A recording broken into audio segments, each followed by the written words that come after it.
วัสดีค่ะวิดีโอนี้จะสอนร้อยลูกปัดคล้ายๆตะกร้อ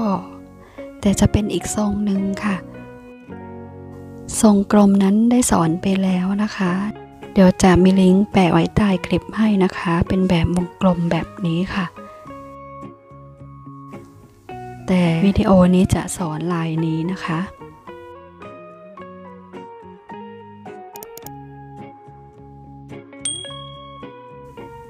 ใช้เม็ด2มิลกับ4มิลค่ะสายคล้องหรืออะไหล่พวงกุญแจค่ะเอ็นใช้เบอร์25ค่ะตัดเอ็นมา1เส้นเริ่มต้นค่ะ106เม็ดเล็กลงไปก่อนตามด้วย1เม็ดใหญ่ค่ะแล้วเราก็ส่วนเม็ดใหญ่ลงมานะคะก็จะได้ออกมาเป็นแบบนี้ค่ะใส่เม็ดเล็กใหญ่เล็กค่ะ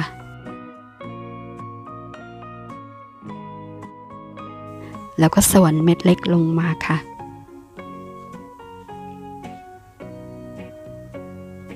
ฝั่งซ้ายค่ะใส่5เม็ดนะคะส่วนเม็ดที่5ลงมาค่ะต่อไปเราใช้เส้นทางขวาร้อยสอดเอ็นไปที่เม็ดสีชมพูค่ะตรงกระพริบสีเขียวนะคะใส่เม็ดทางซ้ายค่ะใหญ่แล้วก็เล็กส่วนเม็ดเล็กลงมาค่ะต่อไปเส้นทางขวานะคะร้อยสอดเอ็นไปที่เม็ดเล็กๆสีขาวนะคะ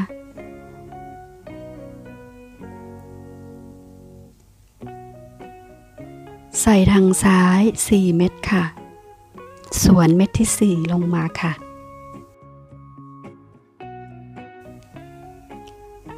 เส้นทางขวาเราจะร้อยสอดเอ็นไป2เม็ดค่ะก็คือเม็ดใหญ่กับเล็กนะคะ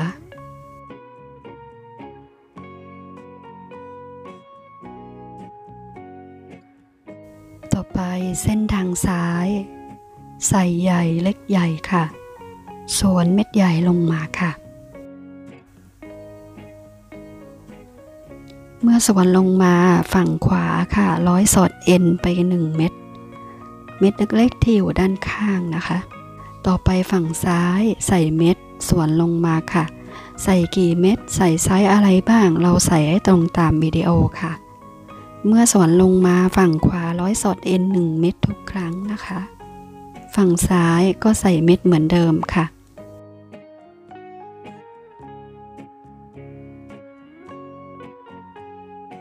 ถึงตรงนี้เส้นทางขวาให้ร้อยสอดเอ็นไป2เม็ดค่ะ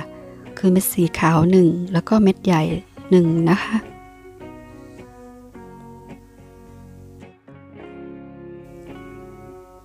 แล้วก็เพิ่มมาอีก1เม็ดค่ะเท่ากับว่าสอดเอ็นเล็กใหญ่และก็เล็กนะคะ3เม็ดนะคะต่อไปทางซ้ายค่ะใส่เล็กใหญ่ส่วนเม็ดใหญ่ลงมาค่ะเส้นทางขวาร้อยสอดเอ็น1เม็ดสีขาวทำเหมือนเดิมค่ะ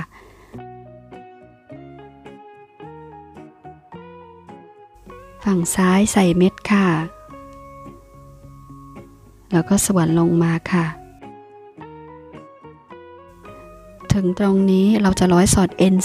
2ที่ร้อยสอดเอ็น2เพราะว่าวงกลมมาบรรจบกันนะคะร้อยสีขาวขึ้นไปสีชมพูขึ้นไปค่ะ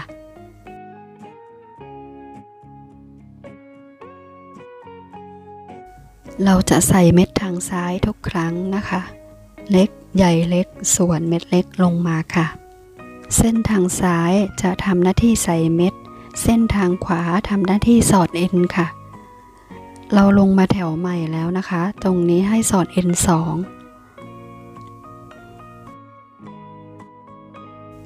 แล้วก็ใส่เม็ดเล็กทางซ้าย3เม็ดลงมาเพราะว่าเราจะทำตรงนี้ให้เป็นวงกลมเล็กๆสีขาว6เม็ดค่ะแบบนี้นะคะเส้นทางขวาร้อยสอดเอ็นเม็ดสีชมพูไป1ค่ะ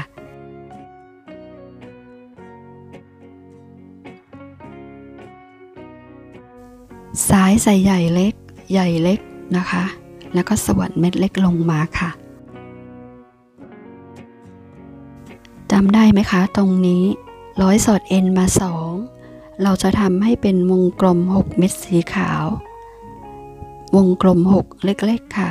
อยู่ใน N3 เราก็ใส่3ลงมาค่ะ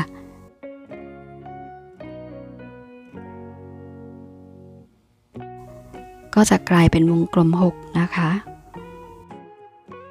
เส้นทางขวาร้อยสอด N1 ค่ะ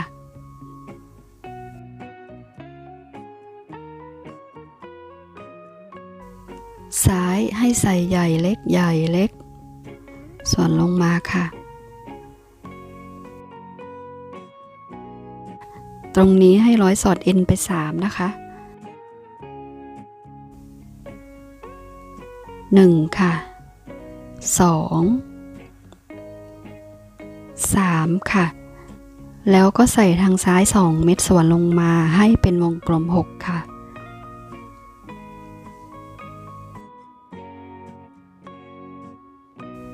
ขวาร้อยสอด N1 ค่ะ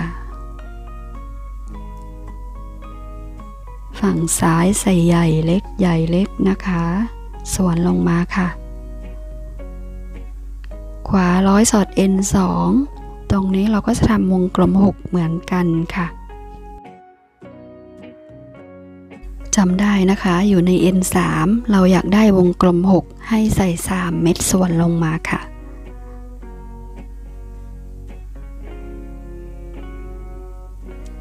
ต่อไปเส้นทางขวาตรงนี้เราจะร้อยสอด N2 ค่ะ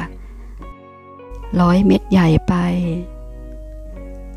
100เม็ดเล็กไปค่ะฝั่งซ้ายใส่ใหญ่เล็กใหญ่นะคะฝั่งซ้ายสำคัญมากใส่เม็ดให้ตรงตามวิดีโอค่ะอย่าขาดหรือเกินนะคะขวาร้อยสอด N2 ค่ะร้อยข้ามเม็ดเล็กไป1เม็ดใหญ่ไป1ค่ะถ้าเราใส่เม็ดขาดหรือเกินลายก็จะเพี้ยนไปต่อไม่ได้นะคะจะได้ออกมาเป็นแบบนี้ค่ะเป็นดอกละ6เม็ดค่ะ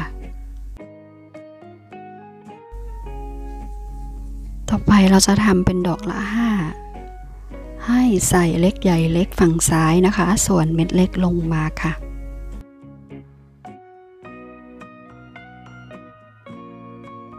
ขวาร้อยสอด N1 ค่ะแถวนี้เราจะทำเม็ดเล็กๆตรงนี้ให้เป็นวงกลม5นะคะอยู่ใน N2 เราอยากได้วงกลม5ใส่3ลงมาค่ะจะออกมาเป็นวงกลม5เล็กๆนะคะต่อไปขวาร้อยสอด N2 ค่ะข้ามเม็ดใหญ่ไป1ข้ามเม็ดเล็กไป1ค่ะซ้ายใหญ่เล็กใหญ่สวนลงมาค่ะขวาร้อยสอด N2 ค่ะสอด N ข้ามเม็ดเล็กไปเม็ดใหญ่ไปนะคะฝั่งซ้ายใส่เล็กใหญ่เล็ก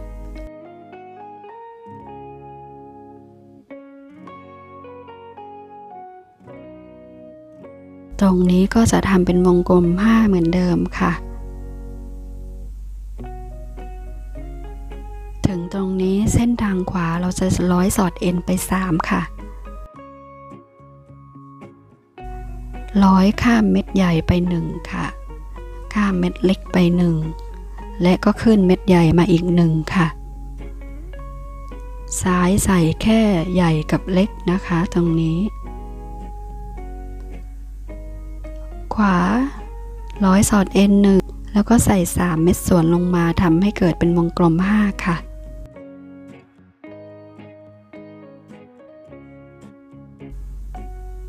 ฝั่งขวาค่ะร้อยสอด N ข้ามเม็ดใหญ่กับเล็กไปค่ะพอเราทำไปสักพักเราจะเริ่มดูลายออกนะคะใหม่ๆเราจะยังงงอยู่ว่าถึงตรงนี้ต้องใส่กี่เม็ดนะคะแต่พอทำไปนานๆเราดูลายออกเราจะรู้เลยนะคะว่าไปยังไงขวาร้อยข้ามเม็ดเล็กไป1เม็ดใหญ่ไป1ค่ะฝั่งซ้ายค่ะเล็กใหญ่เล็กค่ะสวนลงมาค่ะ ตรงนี้ร้อยข้ามไป2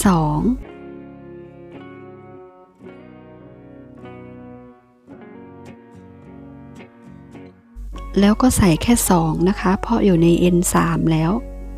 เราต้องการวงกลม5เล็กๆนะคะ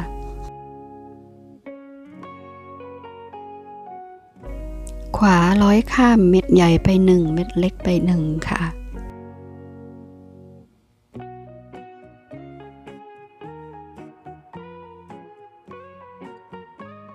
ออกมาเป็นแบบนี้แล้วนะคะเพิ่มมาอีก1แถวแล้วต่อไปเราก็จะขึ้นแถวใหม่ทำเป็นดอก5เหมือนกันนะคะฝั่งซ้ายค่ะใหญ่เล็กใหญ่ส่วนเม็ดใหญ่ลงมาค่ะ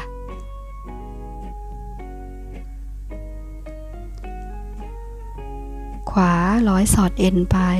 เล็กกับใหญ่นะคะซ้ายใส่เล็กใหญ่เล็กค่ะสวนลงมาค่ะตรงนี้จำได้นะคะเราจะทำเป็นวงกลม5ค่ะด้านล่างนี้เป็นวงกลม5หมดเลยค่ะมีแค่แถวแรกที่เป็น6ค่ะ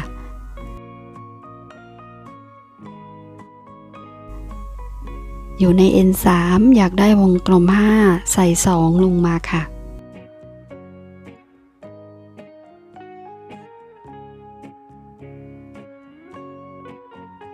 ขวาร้อยสอดเอ็นข้ามเม็ดใหญ่ไปเม็ดเล็กไปค่ะ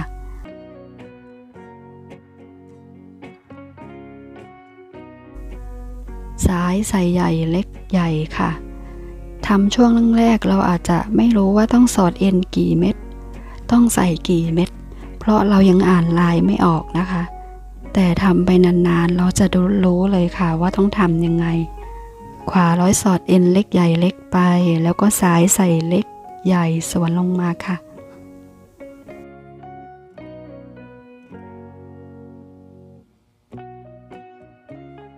ตรงนี้ร้อยสอดเอ็นข้ามไป2ค่ะเล็กกับใหญ่ค่ะยิ่งใกล้เสร็จเราจะยิ่งใส่เม็ดน้อยลงนะคะ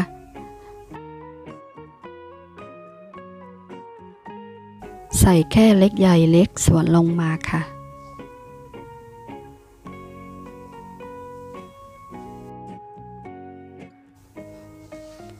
ฝั่งขวาร้อยสอดเอ็นไป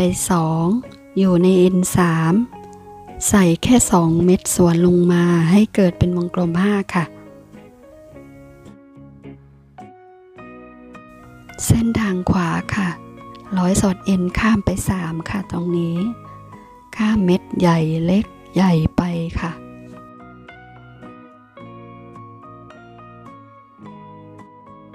ตรงนี้ใส่แค่ใหญ่กับเล็กค่ะส่วนเม็ดเล็กลงมา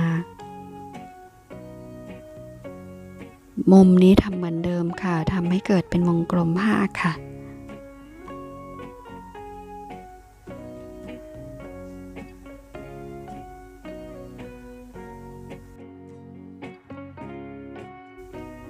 เส้นทางขวาร้อยสอดเอ็นข้ามใหญ่เล็กใหญ่นะคะยิ่งจบจะสังเกตเห็นว่าฝั่งขวายิ่งสอดเอ็นเพิ่มขึ้นมานะคะฝั่งซ้ายใส่แค่ใหญ่กับเล็กค่ะ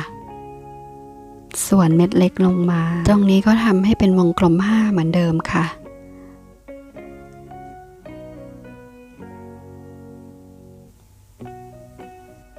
แล้วก็ใส่1เม็ดส่วนลงมา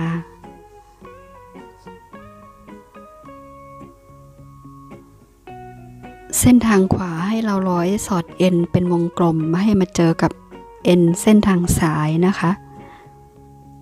คือเราร้อยเชื่อมติดกันเฉยๆนะคะตรงนี้คือเสร็จแล้วไม่มีอะไรแล้วนะคะ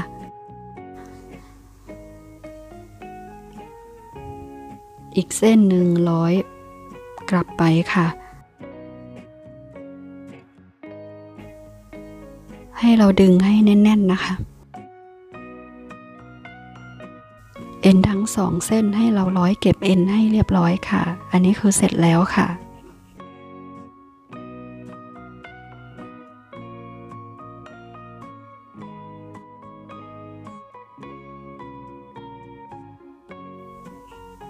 ได้แล้วค่ะก็จะออกมาประมาณนี้ค่ะ มันจะมีอีกทรงหนึ่งคือทรงกลมแบบนี้ค่ะมีสอนไว้แล้วในช่องนะคะเราจะทำเป็นต่างหูแบบนี้ก็ได้นะคะก็น่ารักดีค่ะห้อยกระเป๋าห้อยโทรศัพท์หรือใส่พวงกุญแจอะไรก็น่ารักนะคะเราจะทำไซส์ใหญ่ขึ้นก็ได้นะคะถ้าอยากได้ไซส์ใหญ่ขึ้นเราแค่ใช้เม็ดใหญ่ตามค่ะคลิปนี้ก็จบแล้วค่ะขอบคุณและสวัสดีค่ะ